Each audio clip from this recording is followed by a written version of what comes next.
Robert Spencer here for Jihad Watch, a program of the David Horowitz Freedom Center and for the Center for Security Policy, with the reason why the struggle against jihad terrorism has gone on for 15 years since the September 11, 2001 terror attacks and is likely to go on for a great deal longer. During the recent 15th anniversary commemorations of 9/11, among all the reminiscences and eulogies and encomia, virtually no one attempted to explain why this war has taken so long. There's a simple reason this topic wasn't discussed. Among our political and media elites, no one knows the answer. No one wants to admit that this war isn't just 15 years old, it is 1,400 years old. Even the most dire estimates of exactly how long this is going to take have fallen wide of the mark. General David Petraeus said in 2010 that it could take another 10 years to defeat the Afghan insurgency.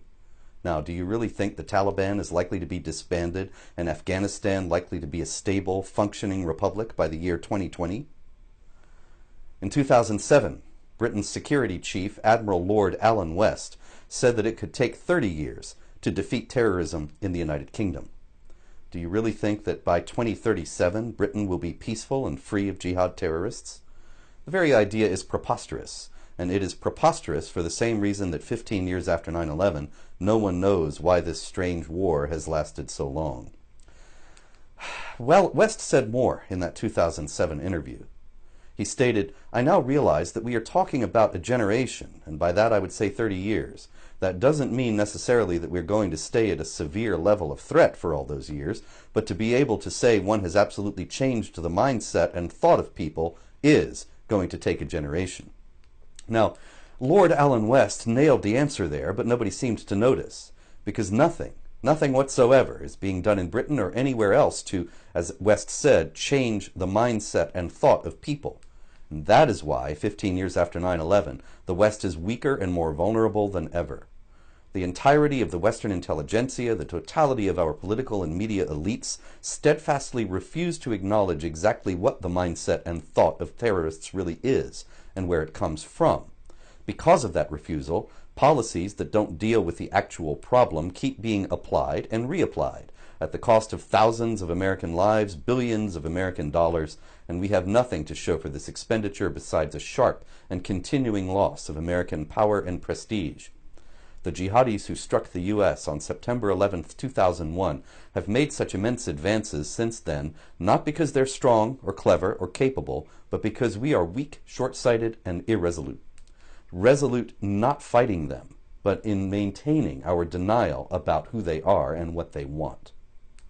The denial is so complete that we have taken numerous steps to actually enable them to achieve their goals. The billions gifted to the Islamic Republic of Iran and the welcoming of the massive Muslim migrant influx are just two of the most recent examples. On the 15th anniversary of the 9/11 attacks, instead of stories about the jihad threat and how it can be defeated or at least contained, the media posted articles that would give an uninformed observer the impression that it was 3,000 Muslims who were killed on 9/11.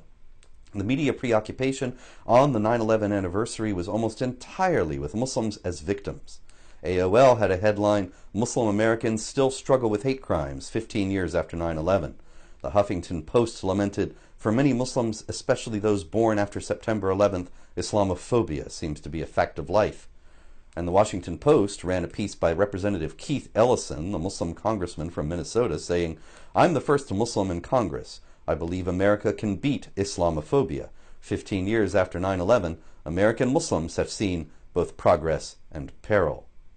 Now, after Fort Hood and Boston and Garland and Chattanooga, San Bernardino, Orlando, Paris, Brussels, Nice, New York, and St. Cloud, and so very many others, this myopia is ludicrous to the point of being grotesque, and it is the key reason why this war drags on 15 years after 9/11.